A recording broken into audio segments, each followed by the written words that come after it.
Welcome to As We Speak.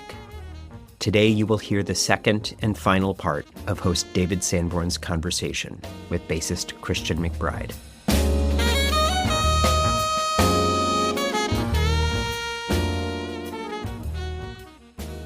I want to talk a little bit, because you mentioned Freddie Hubbard and Blakey. Yes. I mean, but Blakey was, to me, the cornerstone. Right. I mean, I went from, like kind of rock and roll and stuff. Blakey was like, that was it for me. That was the epitome. Albums like You Get To and, Yep. Time Feeling. I saw Blakey with Freddie Hubbard, Wayne, Curtis Fuller, and Bobby Timmons, and I think Jimmy Merritt. I think was the bass player. And so you saw that band, huh? Man, that was where? Like St. Louis. What was the venue? I don't remember. There was a club on Delmar Avenue that. Okay. I also saw Train there. Ooh, it's you funny. Saw the quartet, man? Yeah, I saw the quartet. And it's funny, Train and McCoy and Jimmy, and Alvin had missed the plane or something. His plane was late, and so my friend Philip Wilson was in town, and the club owner knew Philip, and he and I were there, and he said to Philip, he said, "Hey Philip, can you sit in with Train until Alvin gets here, because," and Phil was like, "Okay." Oh, are you kidding me, man? No, I'm not kidding. Wow. And so he got up there, and they started playing something, and it was like kind of like a medium swing ballad kind of thing. And so Philip was playing brushes, it was going along for a minute. And at one point, Train just turned to him and said, "Sticks." And it was like a microsecond. Phil was like, and Sticks, and he started playing with Sticks. And it was great. I mean, he was terrified, but he rose to the occasion. So he can say, "I played with Train," in the day, and then Alvin showed up, and of course it became that. Right. But but you talked about and I saw Blakey and Freddie, and Freddie was like, Freddie was Freddie. There were three women sitting at the front table that were obviously there with Freddie. Yeah. And he's like, that attitude, that strut. Yeah. Yeah. And the way he played, Yep. Diddle-dee, Yep. this incredible technique and swing, and he just nailed it. Yeah, man. Just unbelievable. Go ahead. I just feel privileged and lucky that I got to play with Freddie when his chops were still strong. I started playing with him in the summer of 1990, and I would say for a good 2 years, he still sounded like that Freddie Hubbard. Yes. And it started to turn toward the end of my time with his band. But to hear someone who had such complete and utter dominance of their instrument, and of the time and the harmony, everything. It's like, I mean, I remember one time I had a chance to play with McCoy Tyner. One of the many times I had a chance to play with McCoy Tyner, and we started talking about Freddie Hubbard. And for a man who spent so much time with Coltrane, even McCoy was in awe of Freddie Hubbard's virtuosity.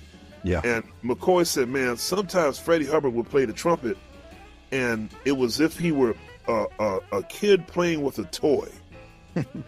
Yeah. And he said, man, it's just like you see these great trumpet players, and they're all like really uber focused on doing whatever it is they have to do to get whatever they need to get out of their horn. And Freddie Hubbard just, moving his head around and laughing and not really showing much effort. Yeah. Like, how does he do this? You know. Yeah.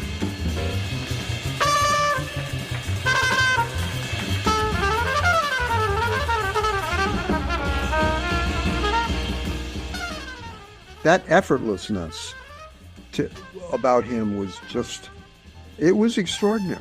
Yes, it was. I mean, and I think that I saw you guys play together on didn't you do the David Letterman 5th anniversary special? Yeah. Well, I would hardly say that we played together.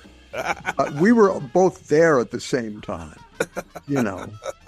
And he was nice to me. I mean, you know, he was nice to me, but I know you've told this story before, but Yeah. I would love to hear it again about when Freddie hired you. Oh, yeah. I have to hear that story. Sure.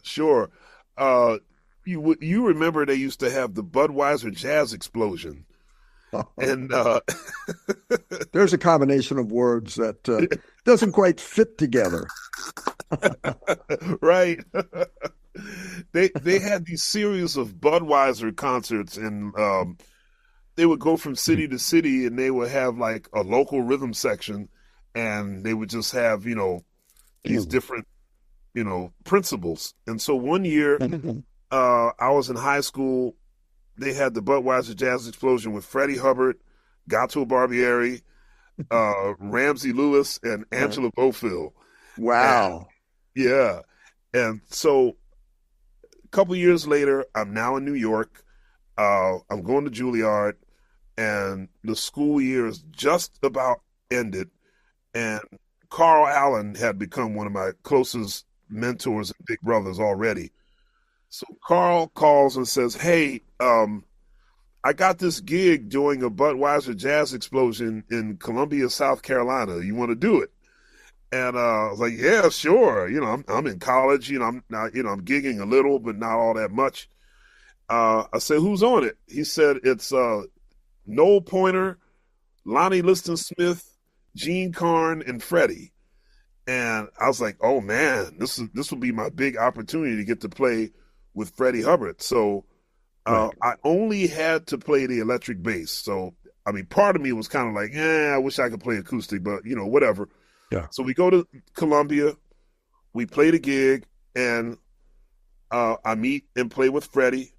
I feel horrible. I don't remember who the keyboard player was, but it was an okay gig. You know, it was, you know, I think people got their money's worth. And but I didn't really get a chance to connect with Freddie. So I just hoped that whatever I played, he was okay with. So 2 months later, Carl calls again, and he says, "Hey, we have a gig in Chicago with Freddie. His regular bass player can't make it. Can you do it? Are you ready?" And I thought, okay, here's the opportunity I've been dying for, you know. Now I get to play in the quintet, getting to play Freddie's stuff, you know. So it was Don Braden on tenor sax, Benny Green on piano, who had already become one of my closest friends, and Carl on drums. And so that gig in South Carolina was in May, and this gig in Chicago, we played the South Shore Jazz Festival. That was in late August. And so I had grown a goatee between May and August. I just turned 18, and so I looked a lot different. I cut my hair. I had a little goatee happening now, and I just assumed Freddie in no way, shape, or form would remember that South Carolina gig, although it was just a few months before. So we get to Chicago. Benny introduces me, and, you know, Freddie is kind of like, you know, "Yeah, okay, yeah, good to meet you. You know, this must be the bass player. You know, I hope you know my stuff. You know, like that kind of thing. You know, almost like dismissive. You know." Yeah. And we played a gig, and he is not acknowledging me on any level. He doesn't look at me. During all of the bass solos, he was talking. You know, he'd go light up a cigarette, go talk to the monitor guy, and like I'm trying to give the cue that I'm finished, and like somebody had to go verbally like, "Freddie, hey, he's done," you know. And so at the end of the night, it was apparent to me that I had made no impact on him whatsoever. Because I mean, the man literally did not look or acknowledge me at all. So I said, okay, well, at least I get to tell my friends I made one gig with the quintet. And as he's introducing the band at the end of the night, he says, ladies and gentlemen, Don Braden, tenor saxophone, Benny Green on piano, Carl Allen on drums. And he kind of stops and he looks at me and he says, this kid here on the bass, I'm sure he thinks I don't remember this, but we played together in South Carolina a couple of months ago, and he's doing an awesome job tonight. Put your hands together for this young man, my new bass player, Christian McBride. Wow. And so much for not acknowledging me for the entire night, Wow. And it was so sweet because the other guys in the band, they were kind of like, while in the middle of the tune, and so after the gig was over, Freddie gave me a hug and said, I'll see you in Detroit in a few days. And he didn't show up. He didn't show up in Detroit? He pulled a Sly Stone. Oh, man, a Shaka Khan Sly Stone move. Wow. And then we played New York after Detroit, and I remember Carl Allen asking him, hey man, what happened in Detroit? And Freddie was like, oh man, I was so tired, man. I was like, what? So you blew the gig off because you were tired. I was like, are you kidding me? I was just like, is this normal? Yeah. I realized it wasn't, for most people. Much later, you probably realized. Yeah, right. Right. Oh, man.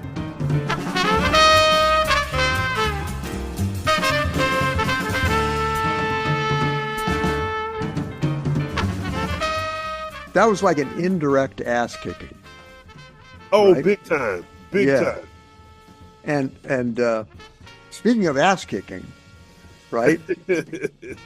I mean, I think, I'm like hot and cold about that. Sometimes it's good to get your ass kicked in public. Yes. And sometimes it just feels gratuitous. Yeah, that's right. You know what I mean? And I know, and I see this with as much love as I can generate, honest love I can generate for George Coleman. Because George Coleman, made a habit of it. And I studied with George and I spent a lot of time with him, and I know his compassion and his patience and his dedication to passing on the craft. Yes. But I also know that other side of him that just it's like the OK Corral, Gunslinger. Yeah, how fast is your gun? Yeah, like those nights at Bradley's, right? But he would walk in and just every musician would just go, oh no, right, here we go. Yeah, let me count the things that I don't know. Yeah, right? Yeah. And he would just start playing changes. That's right. Right. Right. He was just unbelievable. Anyway, but sometimes that's good. And he and you and I both know that there were so many musicians from that school. Your George Colemans, your Betty Carters, another one who had no issues embarrassing her musicians in public. Johnny Griffin, Griff, Lou Donaldson. Freddie did that. Freddie did that to us while we were making a live record. I could not believe it. For a year and a half, he played the same two ballads without fail. And we're making a live album, and now he decides to play a new ballad. And without telling you. Without telling us. And so he just starts playing a cadenza out front, and I'm looking at Benny Green, and I have a look of pure terror on my face, like, what are we playing? And Benny's like, and wow. I'm so angry. Like, why would he do this while the tapes are rolling? Are you kidding me? Yeah. And it turned out to be but beautiful. But at the time, I didn't know it. So I'm like stepping on. It was like stepping on these bombs, like in a landmine or something, And every step I took was like wrong, wrong, limbs just getting blown off everywhere. So, George came to Bradley's one night. I was playing there with Larry Willis. Larry. I wish I could remember who else was on the gig, but George comes in and just starts blowing changes, and there was you also know that there was a peanut gallery at Bradley's that would just eat this stuff up. So when people that didn't play, right? And so they were all like, "Yeah, George is going to school everybody tonight. Yeah, George, get him."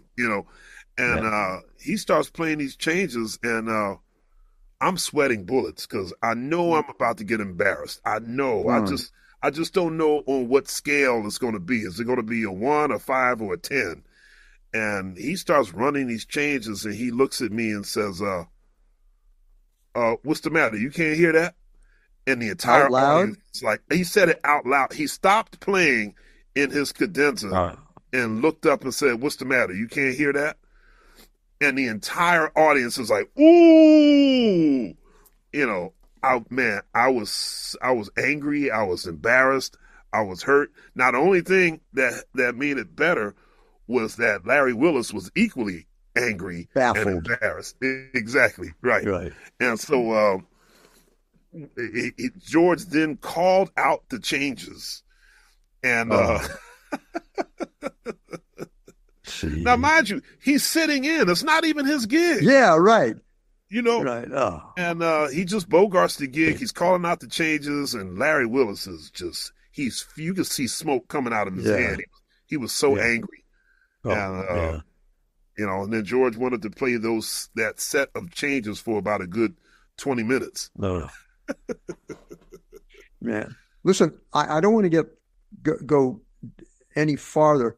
I really, and I hope you'll indulge me, because I really want to talk about the record, Prime, with New John. That's really what I want to talk about. And I got caught up in all this other stuff because there's so much. Well, I love you so much, and we got a lot of history, so I knew we talk a lot. But I love this album. I absolutely love this album. Every tune is like it's a lesson in cooperation, in listening, in dynamics. I mean, the everybody that plays on it, and it's like clearly there's influences from Ornette, particularly just in the makeup of the group, and there's some Eric Dolphy influence there. There's one tune Dolphy does, right, that is Dolphy. Right. It's very is that your tune? That's Josh Evans's tune. It's a beautiful song. It sounds like something that Eric Dolphy should have played.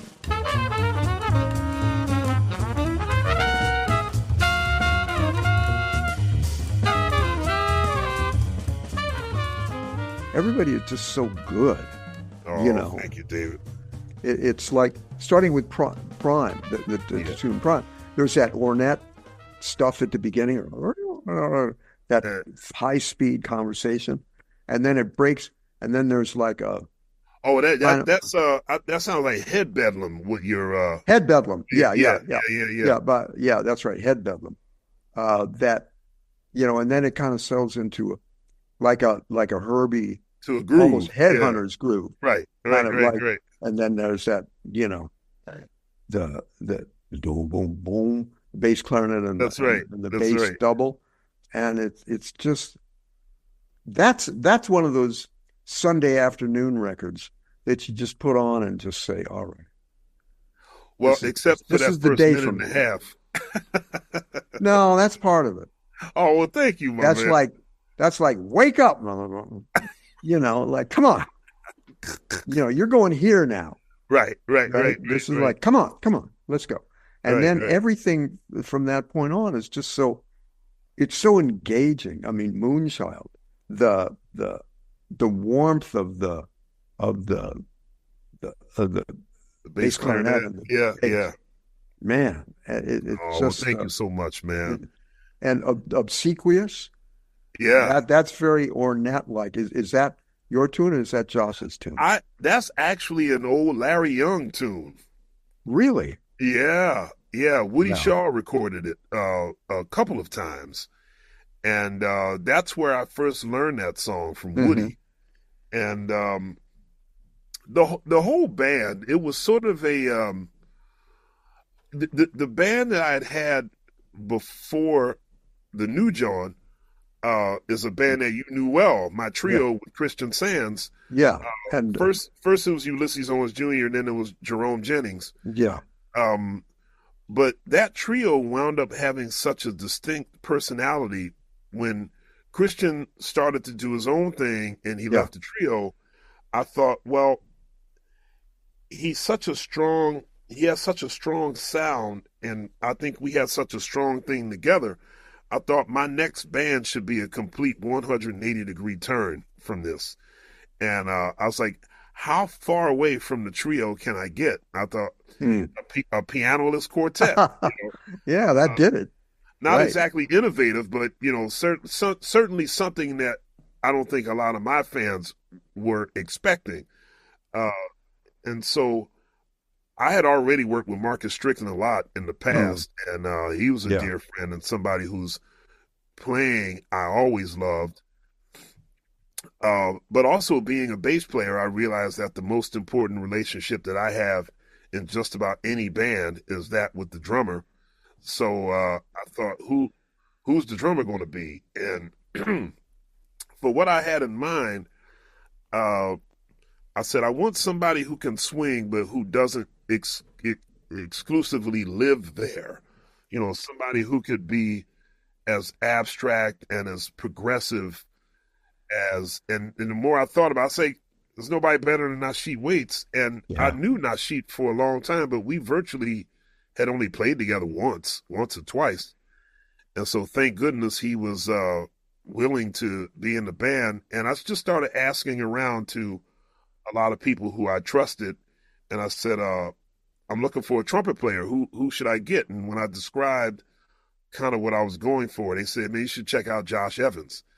And I heard Josh at Smalls, and I thought, that sounds like the cat. And that's how the band started. There's such an intimacy to that record, sonically. I mean, I have to, take my hat off to the recording engineer. Oh, thank you, Todd Whitebach. He recorded every instrument so great because he caught all that, that really nice kind of string noise that you want. Right. And that like the spit and the breath and the sound of the, the wind instruments, the trumpet, and Josh is like, especially on bass clarinet. Right. Right. And on that tune, Lurkers, there's just that, it's like dangerous.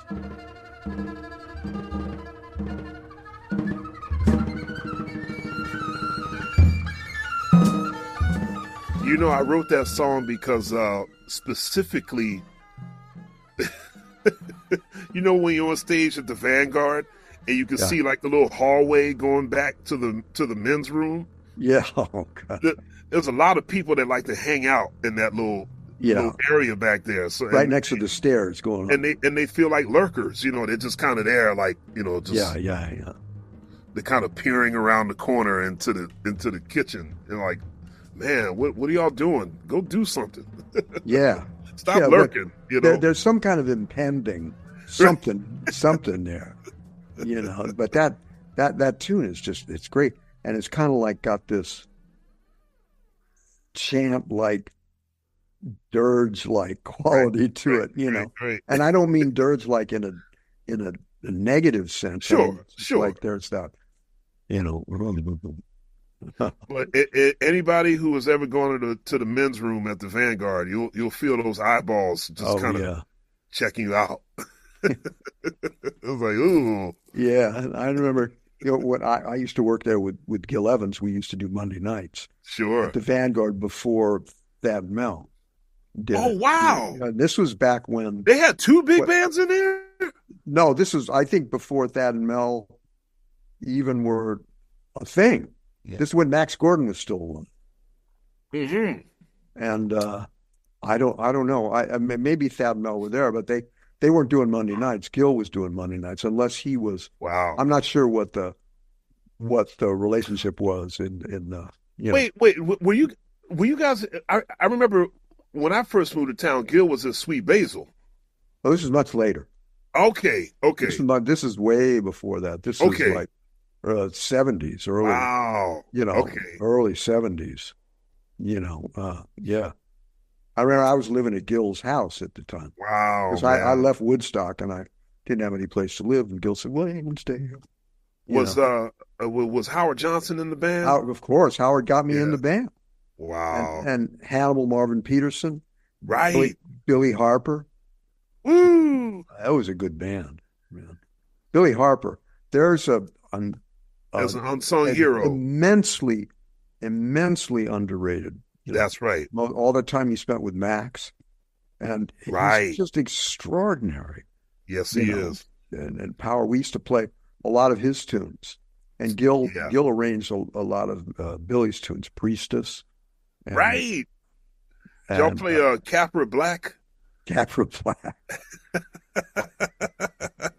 And there was a tune, I think, by Alan Shorter. I don't remember what.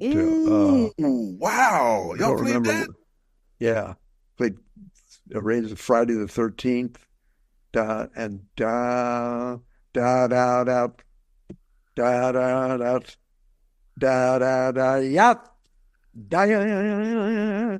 These strange tunes that were like, we had a drummer, Bruce Ditmas. Herb Bushler was playing bass, right? Electric bass player, and then he played in your band. He played in my band. He was my first bass player. Yeah, right? Him and Victor, right? Victor Lewis. Yeah. Ooh. Man, that was a great band. But anyway, Seventh Avenue. Yeah. Yeah. That was a great. Oh, I love playing with Victor. He was so much fun to play with. Yes. The first gig I ever played in New York, he was on with Bobby Watson. Really? Oh, yep. I was so lucky. That was my entry into the Big Apple. Victor is such a warm, giving player and person. Right. That's right. But you also did Good Life, the Ornette tune from Song X. Right. That's right. I don't know. I was looking around to see if that tune had been recorded earlier, and I don't think so. At least I couldn't find it. Yeah, I guess the first time he ever played, he kind of conceived it was in the Skies of America project. But it wasn't really like a tune until he and Pat recorded it. Yeah, right. That was it. Pat always, when I was playing with Pat's trio, The Good Life was, he kept that in the book. No matter what the band was, he always liked to play The Good Life. So I said, I'm going to take it too. Yeah. And then East Broadway Rundown. Right. Which is, that's so great. You know why I played that tune was speaking of the Vanguard, we were playing there one year, and our friend, the irrepressible writer and jazz enthusiast Russ Musto was hanging out. And Russ comes in the kitchen. He's got his cognac and he's playing with his beard. He's like, "Hey man, you cats should play East Broadway Rundown." He's like, "Man, get out of here," And after a couple of nights, I thought, that actually might not be a bad idea. Yeah. So we just started playing East Broadway Rundown, and it stayed in. Yeah. Oh man, it's so great. And what's great about that, the record, is the arc of the narrative of the whole record. Everything, the sequencing. And I mean, I kind of mourn the loss of vinyl and CDs, because I grew up on that narrative, the sequencing of a record. It kind of told a story, the way a set goes. Right. You know, and I think it's so important, that aspect of it. Yes, big time. Well, man, I appreciate that. And it's a beautiful record, man. I think the fact that we put this out on vinyl as well, lent extra attention to the sequencing. Yeah.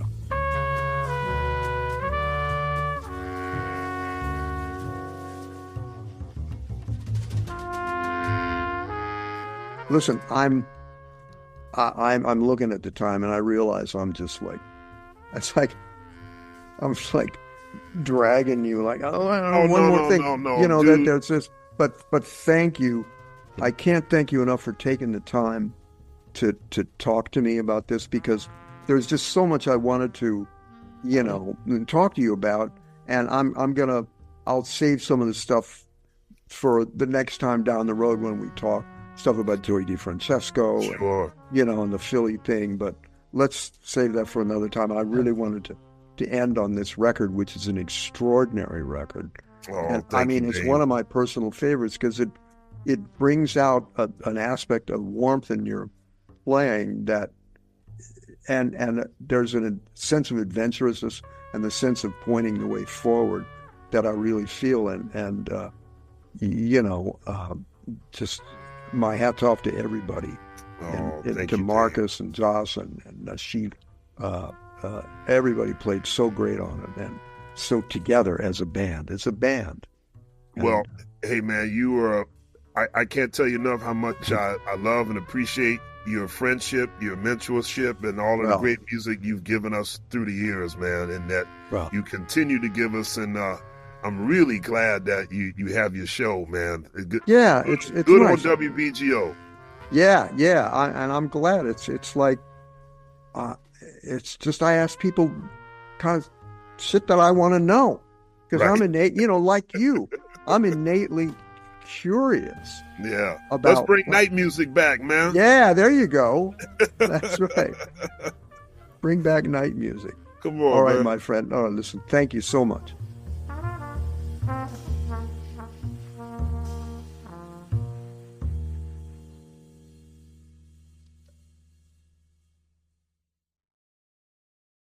As We Speak is a production of WBGO Studios.